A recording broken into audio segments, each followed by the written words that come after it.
Sitting in between Virginia and Maryland, names that allude to the Virgin Mary. America's capital, Washington, D.C., was first called Rome and was owned by a man named Francis Pope. Also sitting upon 7 hills, the New Rome shares striking architectural similarities to the Old Rome. The former power whose deadly wound was healed is identified in the Bible, as well as by many biblical scholars, as the Catholic Church. The Catholic Church was wounded in 1798, when General Berthier, in service to the French army, and under the direction of Napoleon, captured the Pope and ended Justinian's code of religious intolerance, papal supremacy, and religious persecution, and replaced it with a Napoleonic code, which granted religious freedom, among other liberties. However, this deadly wound was healed at the Lateran Concordat of 1929, in which Italy restored the Pope's autonomy and gave Vatican City back into his possession. It established Vatican City as its own sovereign nation. In Revelation 13, the latter beast, which emerges at the end of time, is said to exercise all the authority of the first beast. This implies that there will be a resurgence of laws that imitate Justinian's code and enact the same religious intolerance that was established during the Dark Ages. The unification of church and state and the pursuit of a terrestrial dominion is an ideology that is gaining momentum with Protestants. At the end of time, the biggest supporters of a church-state government will be American Protestants. In their zeal for holiness, they will unfortunately erect an image to the beast, in imitation of the Catholic system, using governmental powers to enforce religious hegemony. So what we're going to look at is, how did the lamb-like beast in Revelation 13 decide to adopt the same philosophy, the same ideology, the same view of theology, of dominion theology, as the Roman Catholic system did? Protestantism obviously looked at the scripture as a picture of Christ mediating as a high priest in heaven, and the conquered lands is something that's conquered by Christ in the New Jerusalem in heaven, and it's when Christ's return that we're going to see him make a new heaven and new earth, and he's going to populate the new heaven and new earth with, of course, resurrected people with new bodies. Well, this dominion theology getting a hold of Protestantism is actually in history relatively a new concept. It has now shifted into a Roman Catholic dominion theology concept, and it's being played out in the history of America. And so what we're going to look at is what's called the Doctrine of Discovery, built upon the papal bull that said any place you guys discover is an object of conquest and dominion as long as it is for the church. And what we're going to look at is, how did America become the object of conquest for Rome, for papal Rome, and how, ironically, Protestantism has played into that to the point that the papal Roman Catholic system and its entire ideology that's being played out in this world today is in complete harmony and symbiotic to the role and the self-identity of the United States and its role in dominion theology throughout this world.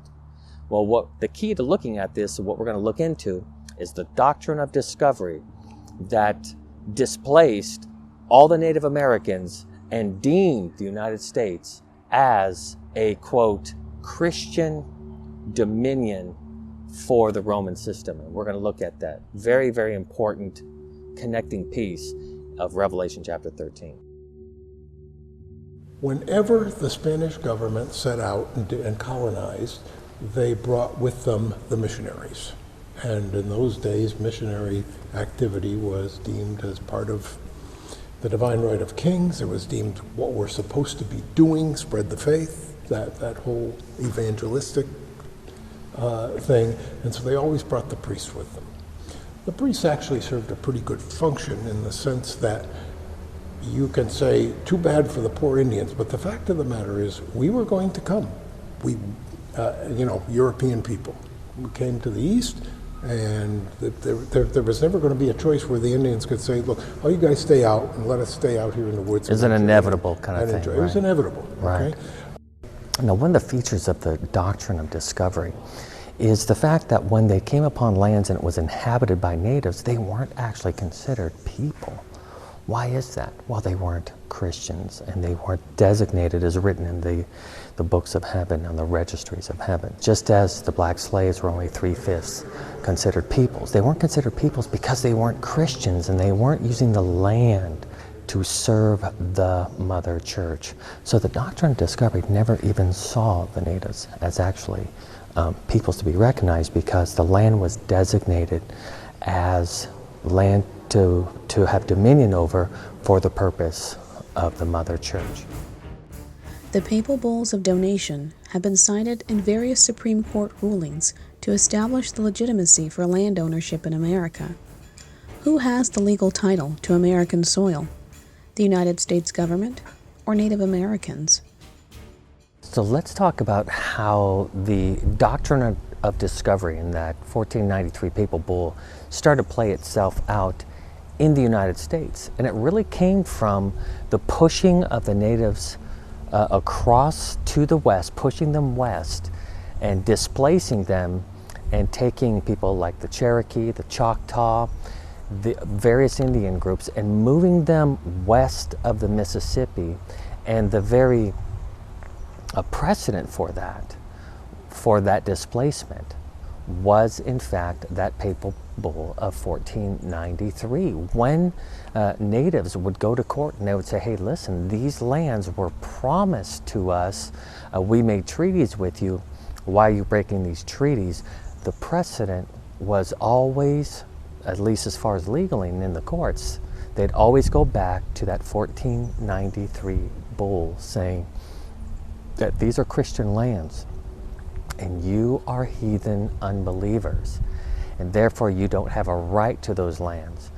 And one of the most fascinating parts of that story really played itself out in 1823 of Johnson versus McIntosh. And what it is that Johnson had bought lands from the Native Americans, and now somebody else had bought those lands later on from the United States government named McIntosh. Now, when those lands were in dispute, the judge, and his name is Judge Marshall, had ruled for McIntosh because he, at that point, cited the Doctrine of Discovery in that papal bull of 1493, saying that this is a Christian land, a Christian nation, and the United States was built upon the concept of the Roman Catholic Church going on its ventures of discovery to obtain dominion of unconverted peoples.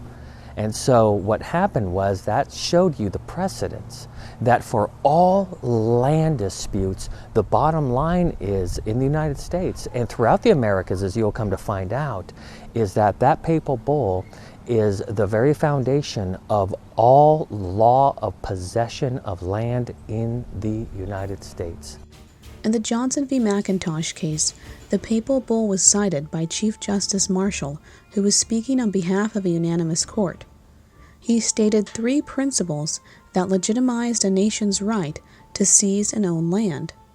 The papal bull of 1493, in addition to the authority of the European crown, along with the fact that the lands discovered were occupied by non-Christians. All this, he stated, gave Europe the legitimate right to own the land it seized by force. In the Johnson v. McIntosh ruling, Chief Justice Marshall stated, on the discovery of this immense continent, the great nations of Europe were eager to appropriate to themselves so much of it as they could respectively acquire. Its vast extent offered an ample field to the ambition and enterprise of all, and the character and religion of its inhabitants afforded an apology for considering them as a people over whom the superior genius of Europe might claim an ascendancy. The potentates of the Old World found no difficulty in convincing themselves that they made ample compensation to the inhabitants of the New, by bestowing on them civilization and Christianity in exchange for unlimited independence. The history of America from its discovery to the present day proves, we think, the universal recognition of these principles. Spain did not rest her title solely on the grant of the Pope. The right of discovery given by this commission is confined to countries then unknown to all Christian people, thus asserting a right to take possession notwithstanding the occupancy of the natives who were heathens. The right derived from discovery and conquest can rest on no other basis, and all existing titles depend on the fundamental title of the crown by discovery. Joseph Story, a contemporary of Justice Marshall, and author of the Commentaries on the Constitution, summarized Justice Marshall's ruling by saying, "The Indians were a savage race, sunk in the depths of ignorance and heathenism. They were bound to yield to the superior genius of Europe, and in exchanging their wild and debasing habits for civilization and Christianity, they were deemed to gain more than an equivalent for every sacrifice and suffering. The papal authority, too, was brought in aid of these great designs, and for the purpose of overthrowing heathenism and propagating the Catholic religion. Alexander VI, by a bull issued in 1493, granted to the Crown of Castile the whole of the immense territory then discovered, or to be discovered." What we're going to do is we need to talk about the phenomenon of America, an American prophecy, but we have to look at America also as the phenomenon unto itself, and we've got to make sense of it. Why is it that America can pretty much do what it wants in this world, and it's okay? It's okay in the minds of Americans. There's a rationale, there's a justification for it. Why this radical, what's called jingoism, patriotism? No matter what America does, the purpose of America is great and right and moralistic. Where does the moral authority come from in that way that even things that in our sense of kind of cognitive dissonance, we look at it and we go, we know that's not right, but that's okay because we're doing it. Where does that come from? That's what's so important to really understand. How does this Protestant phenomenon play into the political system of the United States? What do I mean? Because American charismatic Pentecostal Protestantism, in which the term, which is very fascinating, the New World Order, coming from this New World, and there was a model that the United States was supposed to play in the City of God system of Augustine. Now, you see, the whole point of this Doctrine of Discovery and making the world the dominion of the Roman Catholic Church is really culminated in the idea of Plato's idea of Platonia, or the city of God that Augustine had talked about, and that America is to be the place that is the catalyst for that idea. So how is it that this phenomenon of American charismatic Protestantism, in which it says in Revelation chapter 13 that fire will come down from heaven in the sight of men? What is that talking about? Well, it's obviously accessing the imagery of Elijah and the prophets of Baal, and when God accepts an offering, fire comes down from heaven. And so Pentecostalism is based upon the idea on the day of Pentecost that God accepted the offering of Jesus Christ as the high priest, and fire came from heaven as a picture of accepting that offering. So in the charismatic or in the Pentecostal mind, when you're given the gift of tongues the way that they look at it, which is strange enough, it's where the oracles would speak in this unintelligible, mystical language, that they are accepted of God. And it's a sign that they have a special, unique acceptance of God, and that's a demonstration of that. Well, American Protestantism plays into the American political system, plays into the sense of the American identity, and that's where you get the phenomenon of American Protestantism of prosperity from. I've heard people say it's not about money, it's about peace, and it's about joy, and it's about love. It's about money. Money!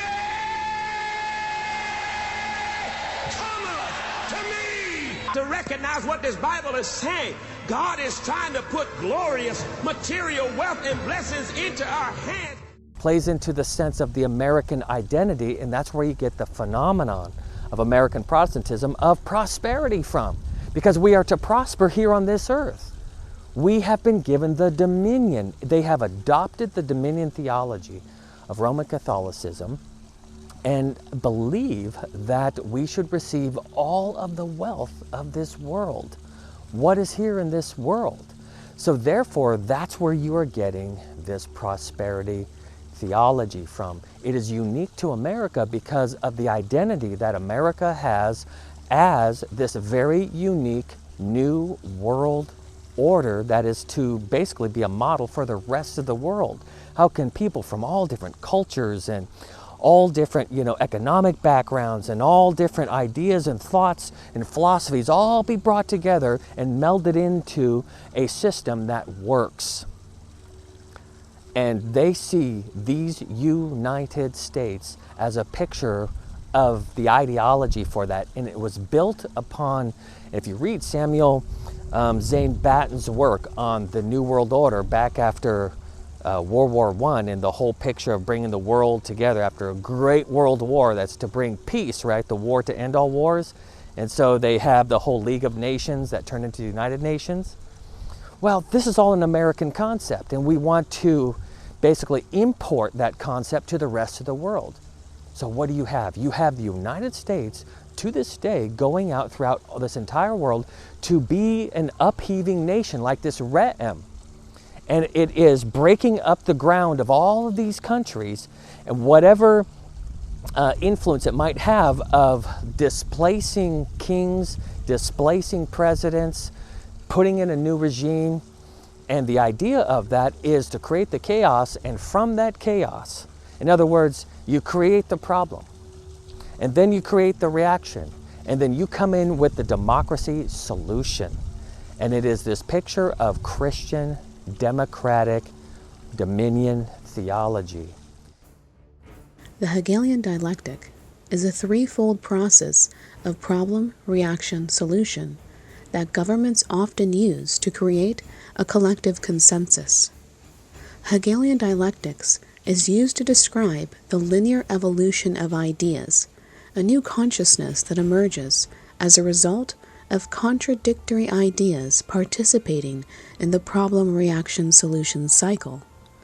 An example of the Hegelian dialectic would be how the Nazis faked attacks on their own people and resources and blamed it on the Poles, whereby the emotions of the German citizens were aroused and the Nazis were able to justify an attack on Poland. On a more grand scale, the Hegelian dialectic has been used to describe how governments and institutions create problems in order to gain a reaction, whereby they can implement their predetermined solutions that would otherwise have been opposed by the people. The American government today continues to use the Hegelian dialectic to arouse the emotions of citizens and effectively corral them into a predetermined agenda, such as war.